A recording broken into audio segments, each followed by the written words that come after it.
Hello students, welcome to mission Agri. तो देख रहे हो न्यू आइकन, और आप सभी तैयार हो 9 फरवरी को, क्योंकि 9 फरवरी को जो है एक लाइफ चेंजेस वीडियो आने वाला है जो आप सभी के लिए बहुत ही ज़्यादा इम्पोर्टेंट है। 11th 12th और जो BCCE ICAR और BHU की तैयारी करने वाले हैं उनके लिए, और किसी के लिए नहीं। ओके, तो चलिए कुछ ऑब्जेक्टिव्स पे बात करते हैं, जो कि 10 से 15 से 20 में ज़्यादा टाइम नहीं लूँगा। और चलिए स्टार्ट करते हैं, और टेलीग्राम पे ज्वाइन हो जाइए, क्योंकि वहाँ पे बहुत सारे ऑब्जेक्टिव्स आपको देखने को मिलेंगे। ओके, तो चलिए स्टार्ट करते हैं एक पॉजिटिव थिंकिंग के साथ। Mission Agri. Dot. 2021 9 February Life Changes of Agriculture Students. 11th and 12th with ICAR BHU BCECE Bharat में खायान उत्पादन में गेहूं का धान दूसरा। आप देख सकते हो यहाँ पे कुछ इंपॉर्टेंट क्वेश्चंस हैं। ओके, तो आप देख लो, एक कंप्यूटर लैंग्वेज में भी सुन लो आप। Mission Agri. Dot. 2021 9 February Life Changes of Agriculture Students. 11th and 12th with ICAR BHU BCECE Bharat में खायान उत्पादन में गेहूं का धान दूसरा स्थान पर है। गेहूं का उपखल दक्षिणी पिछमी एशिया है। धान का उपखल दन पूर्व एशिया है। धान का वनपतक नाम मोराइजा सेटवा होता है। आप देख सकते हो गेहूं का वानस्पतिक नाम ट्रिटिकम एस्टिवम होता है। ओके, जो कि रेड लाइन में जो मेंशन किया हुआ है वो आंसर है। ओके, और या तो वो क्वेश्चन होगा या तो वो आंसर होगा, उस पर आप अच्छी तरह से नज़र रखो। ओके, दूसरा क्वेश्चन है इसका, आपको दूसरा तो नहीं, बहुत सारे क्वेश्चन पहले भी हुआ है, इनसे पहले जो अभी स्पीक हुआ था, बोला गया था। गेहूं में बोनेपन के लिए जो है उत्तरदायी जीन नोरिन 10 होता है। नोरिन 10 क्या होता है? गेहूं का जो बोनेपन के लिए जो है नोरिन 10 वो उत्तरदायी जीन होता है। इसीलिए जो है कोई कोई जो है गेहूं जो है वो जो है आपको बोना होता है। ओके, उसके लिए कौन सा जीन जिम्मेदार होता है? तो उसके लिए जिम्मेदार जो जीन होता है वो नोरिन 10 होता है। ओके, और धान में जो है कुल आवश्यकता अगर जल की बोले तो 200 से 300 सेंटीमीटर होता है।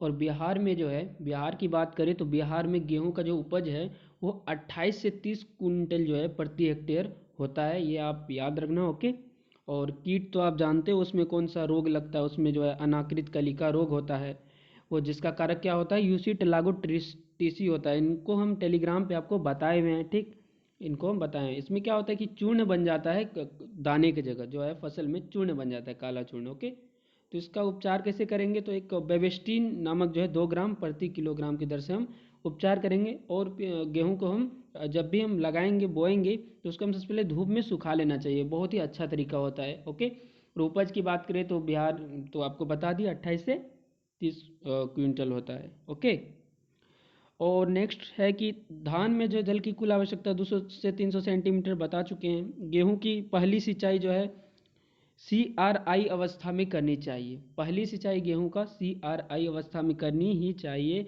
और मक्का का वानस्पतिक नाम जो है जिया मेज होता है। क्या होता है? जिया मेज होता है मक्का का वानस्पतिक नाम। और जो है मक्का का जो है बताए, और इसका वानस्पतिक नाम की बात करें तो मक्का का वानस्पतिक नाम जो है बहुत आपको बता दिए, जिया मेज होता है। और इसका उन्नत किस्में जो है वो आपको देविकी हुआ, सुआन की बात करें, और भी शक्तिमान, ये भी हैं, बहुत सारे इनके उन्नत किस्म है। ओके, ये आपको पता ही होगा। 20 दर 20 किलोग्राम प्रति हेक्टेयर की आवश्यकता होती है। इसमें कितना? 20 किलोग्राम प्रति हेक्टेयर की आवश्यकता होती है। ओके गाइस, तो ये ध्यान में रखना है। वैसे एक ड्रास्टिक चेंज होगा 9 फैब से, तो 9 फैब को कोई भी आना नहीं भूलना। 9 फरवरी को आपको एक क्रमबद्ध चीज़ बताया जाएगा, उनके बाद आपका क्लास स्टार्ट होगा। आप उसमें क्या सेटिस्फाइड हो या नहीं, सब कुछ उसमें डिस्कस किया जाएगा। ओके, वो सभी के लिए होगा वो क्लास। धान का मैं बता दिया हूँ आपको, कुल 200 से 300 सेंटीमीटर का आवश्यकता होता है। और एक बात मैं और बता दूँ कि धान के खेत में जो है हमेशा जो है पानी रखना वो नहीं आवश्यक होता है। बस तब रहना चाहिए जब बाली जब निकलता है, उनसे जब पकने की अवस्था तक जो है उसमें 2 से 3 सेंटीमीटर पानी जो है हमेशा रहना चाहिए, हमेशा रहना चाहिए। ठीक, और क्यों? क्योंकि उसमें अगर 2 से 3 सेंटीमीटर पानी रहेगा तो मिट्टी में जो है दरार नहीं पड़ेगा। ओके, तो इसीलिए हम उस पर इतना पानी रखते हैं। ओके, और धान की किस्म पे तो हमने बात कर रखा था कि उनका उन्नत किस्म तुरंता, सुधा, जानकी, विदेही और भी बहुत सारे हैं, और इसलिए मैं जितना आपको पढ़ाया हुआ हूँ बस उन्हीं का डिस्कस कर रहा हूँ, उनसे बाहर मैं नहीं जाऊँगा। ओके, क्योंकि उनसे अधिक मैं पढ़ाया ही नहीं हूँ आपको। और वो आपको एक क्रमबद्ध स्टार्ट होगा, आपको 9 फैब को देखना, फिर उसमें बात करेंगे कब से आपका क्या स्टार्ट होगा, नहीं होगा, बीसीसी आईसीआर का कैसे होगा, बीएचयू वाले का कैसे होगा, सब कुछ उसमें डिस्कस होगा। ओके, तो ये सारे वीडियो हैं। तो हमारा नेक्स्ट है कि दाल में जो है प्रोटीन की मात्रा वो 22 से 28% पाई जाती है। ओके, देखो डॉटेड किया हुआ है। और संसार का 90% अरहर वो भारत में पैदा किया जाता है। ओके, काबुली चना का बीज दर की बात करें तो 100 किलोग्राम प्रति हेक्टेयर काबुली चना का बीज दर होता है। मटर फसल के पूसा पर प्रभेद का बीज दर जो है वो 100 किलोग्राम प्रति हेक्टेयर होता है। और मटर के उत्पत्ति स्थल की बात करें तो वो भारत है। ओके, और मूंगफली में 45% तेल पाया जाता है। ठीक, मूंगफली में कितना प्रतिशत? 45% तेल पाया जाता है। गन्ना के अंकुरन का आदर्श तापमान 33 से 38 डिग्री सेल्सियस माना गया है। ओके, जूट का जो है उत्पत्ति स्थल वो अफ्रीका है। कहाँ है? अफ्रीका है। किसी भूमि खंड पर एक कृषि वर्ष में लगाए जाने वाली क्रमिक फसलें को हम क्या कहते हैं? फसल प्रणाली कहते हैं। किसी क्षेत्र विशेष में एक वर्ष में लगी क्रमिक फसलें तथा फसलों एवं प्रति भूमि के अंतर्गत अनुपातिक रकबा को हम फसल पद्धति कहते हैं। ठीक, किसी क्षेत्र में एक वर्ष में लगी क्रमिक फसलें और उसका जो प्रति भूमि के अंतर जो गत जितने अनुपातिक रकबा होते हैं उसको हम फसल पद्धति कहते हैं। और आपको यहाँ बताया गया अंतर्वर्ती खेती, दो या दो से अधिक फसल को हम अगर एक साथ एक ही खेत में पंक्ति विधि से लगाते हैं तो हम उनको अंतर्वर्ती खेती कहते हैं। और भूमि को मृदा कटाव से बचाने के लिए भूमि पर फैलने वाली फसलें बोई जाती है जिनको हम आवरण फसल कहते हैं, जैसे मूंग, बरसीम, जिससे भूमि का जो है अपरदन नहीं हो, कटाव नहीं हो मिट्टी का, जमीन का, तो इसलिए हम इस फसल को लगाते हैं।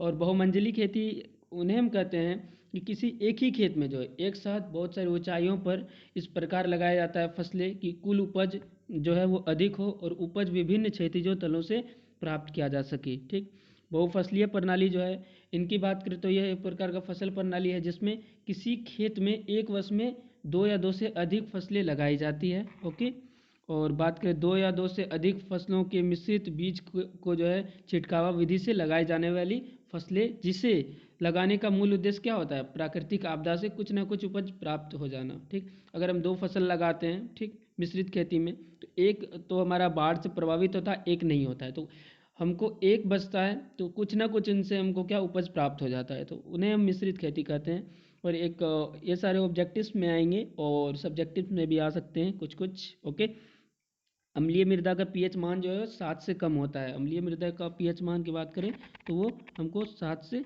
कम होता है। तो देख लो इतने सारे हैं और भी हैं। फ्रॉम होता है एक मिशन बार Agri dot 2021 9 February life changes of agriculture students 11th and 12th with ICAR BHU BCEC Bharat में खायान उत्पादन में गेहूं का थान दूसरा स्थान पर है। गेहूं का उपखल दक्षिण पश्चिमी एशिया है। धान का उपखल गन पूर्व एशिया है। धान का वनपतक नाम ओराइजा सेटवा होता है। इस पे भी आप लोग देख लो, जो बोला जा रहा है वो सुन लो एक बार अच्छे तरीके से।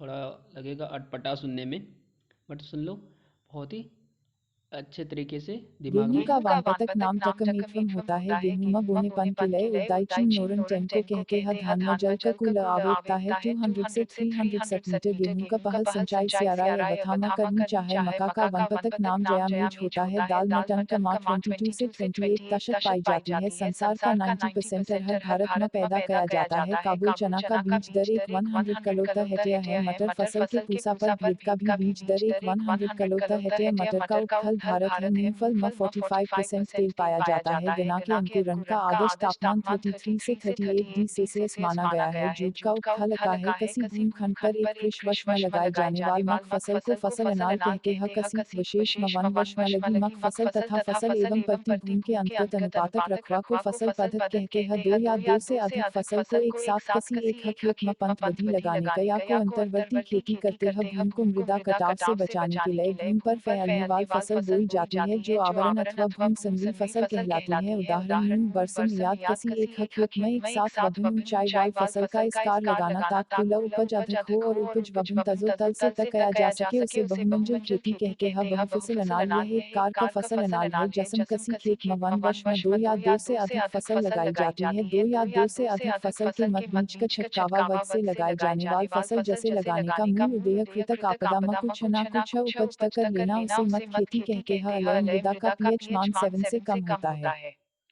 मक्का को जल का आवश्यकता 62 5 सेंटीमीटर होती है। गेहूं को जल का आवश्यकता 28 सेंटीमीटर होती है। यूरिया के लगातार योग से मट अलय हो जाता है। वैसा मृदा जस्ता का पीएच मान 8 5 से कम हो तथा वन में सोडियम दशक 15 से कम हो लवणीय मृदा कहलाता है। Botanical name of rice Oryza sativa 2n equals 24. Origin equals Southeast Asia where cultivated rice is originated. Sin in October November and harvest in April May. Varieties Gautam Krishna Hasma. आप इतना देख चुके हो, ये आपको बताया गया है और जो भी लैंग्वेज बोला गया है आपको ठीक ही लगा होगा, समझो अच्छे से। ओके गाइस, लेकिन आगे ऐसा नहीं होगा, आगे मेरा साउंड रहेगा। ये मैं एक कंप्यूटराइज आपको सेट करके मैं आपको सुना दिया हूँ। ओके, तो आई होप ये सारे क्वेश्चन आप देख लोगे। ओके, और क्योंकि ये बहुत ही इम्पोर्टेंट है। ओके, तो चलिए आज के लिए इतना ही, और अभी जो साउंड होगा उनको सुन लीजिए क्योंकि वो बहुत ही लाइफ चेंजेस वीडियो है मिशन एग्री का। Okay, 11th and 12th with ICAR BHU BCC Bharat में खायान उत्पादन में गेहूं का था। Mission Agri dot 2021 9 February Life Changes of Agriculture Students 11th and 12th with ICAR BHU BCC Bharat में खायान उत्पादन।